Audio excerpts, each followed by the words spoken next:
So let's just say a 1-2 finish for races 1 and 2 for Kyle Wolf. Really great. Extend his points lead. That's awesome. Good for him. But not important.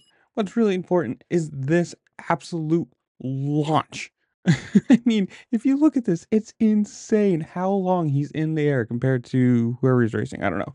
But the sad thing is, if there's another angle, if I'll see if I can find it. If not, you can kind of see it there.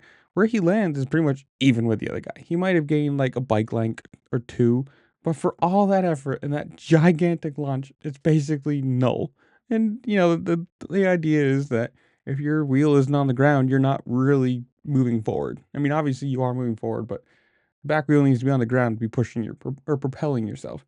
So it's one of those things. I saw that and I was like, "There's no way that has to be fake. This is some video game or some edited clip. No, that's real. He full on seat bounced that so hard, and I mean, awesome for him to do it and to try it. And it looks like he did it multiple times, or at least in practice or something. This was a planned thing. He was going for it in the races, but it was just I saw that and I was like, what a ballsy move just to full send something like that and go for it. I mean, it's one thing to do in practice. It's another thing to do it in like qualifying or maybe once or twice in a race. But when you're racing somebody for a position to launch yourself like that next to them, that is some ballsy move. And you gotta say, I love it. I absolutely love that.